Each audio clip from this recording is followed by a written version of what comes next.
ยืน จำใจ นั่งลบอันนี้นั่งลบนั่งยืน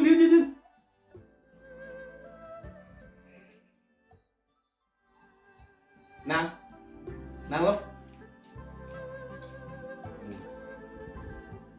ยืนเถอะนะมายืน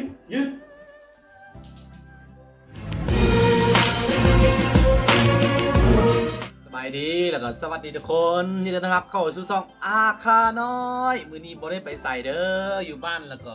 นี่เฮาสิให้ทุกคนได้เห็นวิถีชีวิตของบักสวนเนาะหลังจากมาอยู่นำเฮาไอ้สวนมาพี่นี่ไอ้สวนตัวนี้ถ้าใครติดตามตั้งแต่แรกๆที่มันมาอยู่นำเฮาก็คือ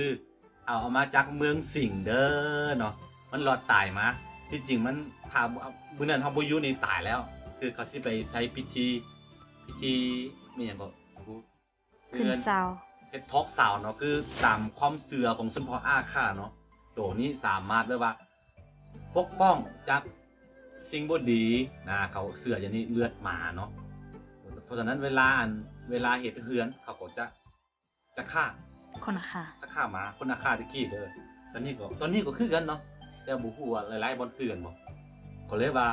เขาสิเอาใส่เวลาตั้งเฮือนเนาะแต่ว่าเฮาไปเห็นแล้วเอ็นดูมันเนาะก็เลยว่าขอไว้เนาะแล้วก็รอดมานี่แล้วก็เลยโอ้ยทรมานเนาะคือเฮาใส่รถจักรต่างมาจากระยะทาง140กิโลเนาะแกงฝนมาเนาะอันนี้คือน้องไผ่ครับอันน้องไซเอามาเนาะเหมือนไปตั้งเฮือนซวยเสาคูเนาะแม่นบ่แล้วว่ายกมานี่แล้วก็รอดตายมานี่แล้วก็ฮู้ความแล้วตอนนี้เฮาสิสอนวิธีให้มันสอนวิธีแบบว่าคือมันหูความเดี๋ยวนี้หูภาษาลาวแล้วช่องคเดี๋ยวสิให้เบิ่งในวิธีมันบ่กินเนาะบ่กินข้าวอ่ะนะปัญหาน่ะตอนนี้นะมันบ่กินข้าวลาต้องมีอาหารเนาะโอ้ยไอ้ส่วนโอ้ยเดี๋ยวสิให้เบิ่งเนาะปฏิกิริยาความมันแบบว่าความคำหูของมันน่ะคือมีคำโบราณเก่าๆแบบว่าความฮักเนาะความฮักเนี่ยบ่จำเป็นต้องบอกด้วยเสียงบอกด้วยเป็นคำเว้าอ่ะนะแต่ว่าให้แสดงออกเนาะให้เบิ่งกันแสดงออกของเขาน่ะคือหมาเนาะมันเว้าบ่เป็นปากบ่เป็นได้ว่าความฮักความซื่อสัตย์ที่มีต่อเฮานี่แบบว่าสุดเลยเนาะทุ่มทั้งชีวิตให้เฮาอ่ะนะมันจะหนีได้หมาเนาะหมาคือเป็นสัตว์ที่เวลามีความซื่อสัตย์ที่สุดต่อมนุษย์เด้อไปไอ้ส่วนแล้วสิสอนวิธีให้มันไอ้ยาเดี๋ยววิธีแล้วก็อันนี้ก็เป็นการฝึกแบบว่าให้มันรักมีอย่างรักเป็ดรักไก่รักไม่ยังกินนะเนาะหรือว่าเวลาเขาอาหารอย่างป้ามันบ่รักกินเนาะถ้าว่าเขาสอนมาดีเนาะสมมุติว่าเขาบอกว่าบ่ต้องกินหรือบ่กินอยากกินเดิมน่ะวิธีการสอนเนาะเดี๋ยวเบิ่งพี่มาเนาะพี่ นั่งเดี๋ยวจะมึงยืนขึ้นเอานี่มันหูเนาะแต่ว่าต้องได้ใส่ลุกนิดนึงนั่งลงนั่งแล้วนี่ดูเห็นบ่เห็นมันหูความเนาะยืนขึ้นไอ้สวนพี่ข้างหลังพี่ข้างหน้าพี่ข้างหลังทางนี้มาพี่ไอ้สวนพี่มาพี่มาพี่แล้วมั้งมันหิวแห้งมาพี่ยืนนี่มันหูความนางท่ามึงไม่ต้องกินเด้อไอ้โยไอ้สวนนั่งลงยืนขึ้นมาพี่ยืนถูกความผูกภาษาเราสองคำอันนี้สอนมือบ้านซื่อๆยืนมันไม่อยากยืนแล้วแต่ว่าจำเป็นซื้อโอ้ยจำเป็นซื้อได้นี่มึงยืนดีๆเอายืนดีๆไอ้ส่วนยืนดีๆเอายืนดีๆยืนเอายืนไอ้ส่วนซื้อตะขอยังไม่ใช่ป่ะไม่ใช่ป่ะมึงซื้อมึงก็ยืนขึ้นขนาดยืนขึ้นจำใจนั่งลบกันเนี่ยนั่งลบ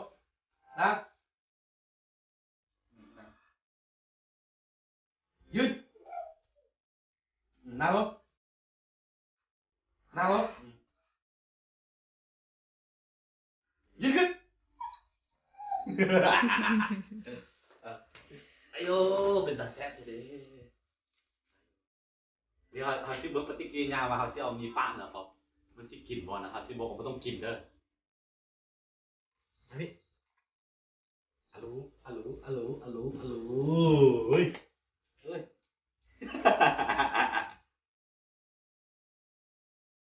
มันคือวิธีการอ้อนคือมันให้มันอยากให้เขาบอกว่ากิน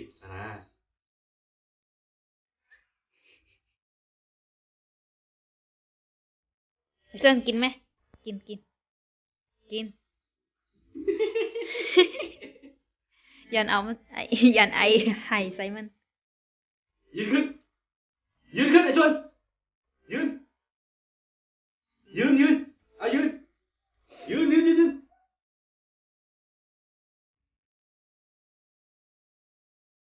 นั่งลงเอายืนเถอะนะมายืนขึ้นยืนแล้วนะยืนขึ้นเอาไปยืนพี่ยืนขึ้น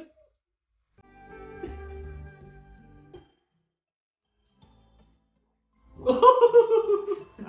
เนี่ย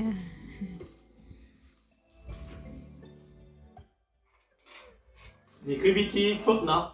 วิธีฝึกหมากของเขาคือซิบ่ให้มันกินบ่เป็นนี่มันสิแบบว่าสิกลายเป็นแบบว่าหมาขี้รักนะบางตัวมันมากินเป็ดน้อยไก่น้อยมันกินไข่มีหยังซี่นะก็เลยว่าเอาต้องฝึกแบบนี้ เวลาเอาบ่อยู่ถ้าว่าบ่แม่นของมันมันก็บ่กินเด้นี่จะสวนเนาะไปยืนขึ้นยืนขึ้นยืนขึ้นยืนไว้ยืนขึ้น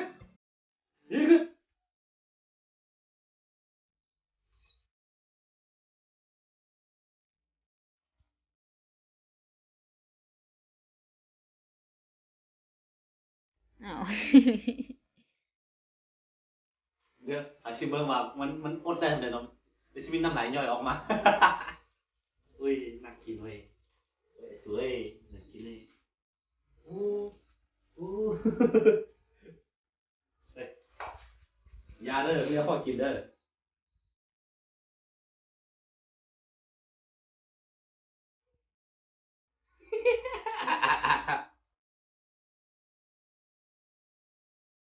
เอามาสอนอีกครั้งหนึ่งก่อนยืนยืนแล้วก็นั่งลงนั่งลงนั่งลงนั่ง ส่วนจ้ะมันบ่กล้าหรอก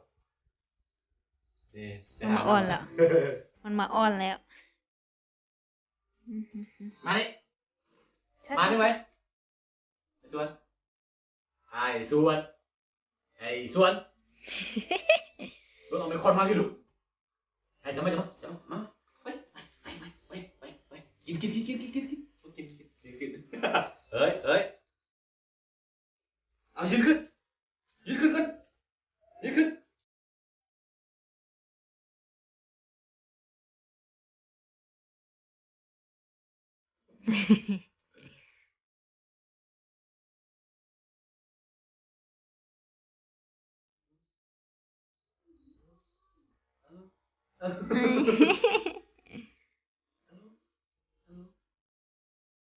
เอายืนขึ้นยืนไม่ได้นั่งลงนั่งยืนไม่ได้นั่งลง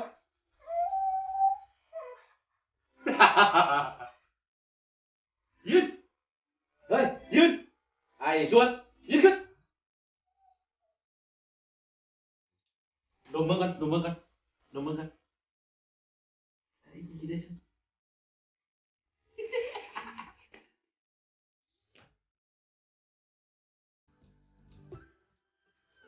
มันแตะเบิ้งหน่อยลองแตะเบิ้งครับพี่ครับ เออเออเอออยากกินนะมึงอยากกินนะกูเตะปากเลยอยาเด้อส่วนมึงอยาเด้ออยาเด้ออยาเด้อยืนก่อนยืนขึ้นยืนขึ้นยืนขึ้นยืนขึ้นยืนไปเฮ้ยยืนไปยืนขึ้นยืนขึ้นก่อนยืนขึ้นก่อนยืนยืนยืนเอ้ยพี่เอ้ยยืนโอ้โห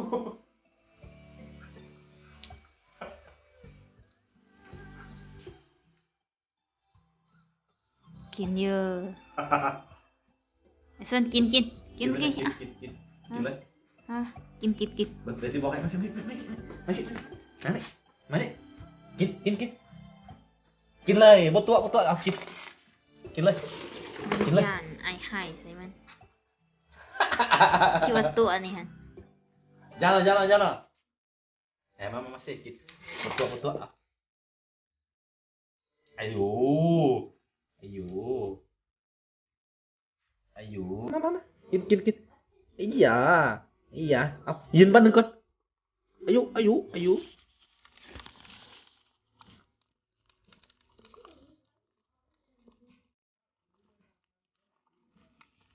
เถียงห้ามมึงสิเดี๋ยวจะลุกห้ามมึงสิ หาว่าชื่อ ไอ้ส่วนพอกันไอ้ส่วน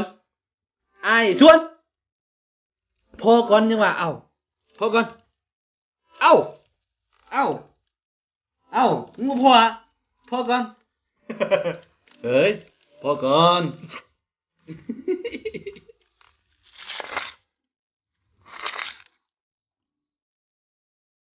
กินเลยควรละกินฝึกมือละน้อยทุกคนเนาะฝึกมือละน้อยให้มันหูเอากินเอามาสิกินตัวกินเลยไอ้ยา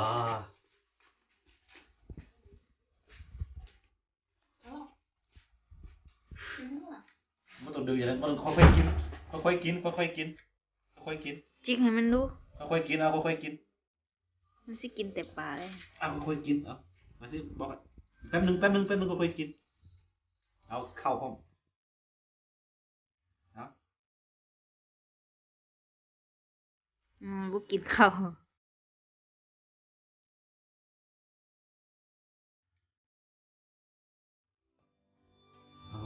อาสู้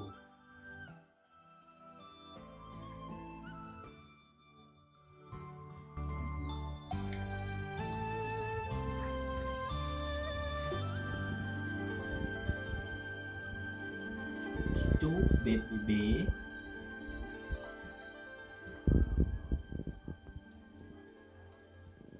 เอาเข้าใส่ก่อน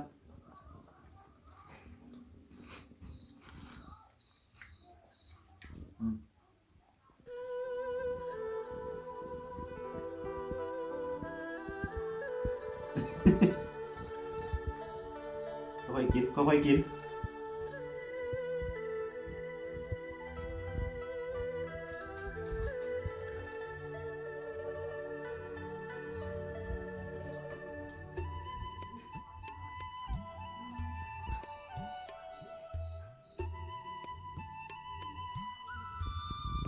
อย่าไปดึงอย่างนั้นอย่าดึงอ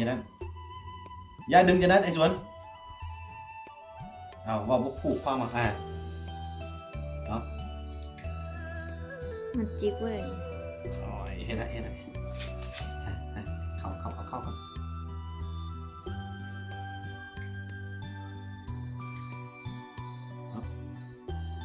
อาเข้า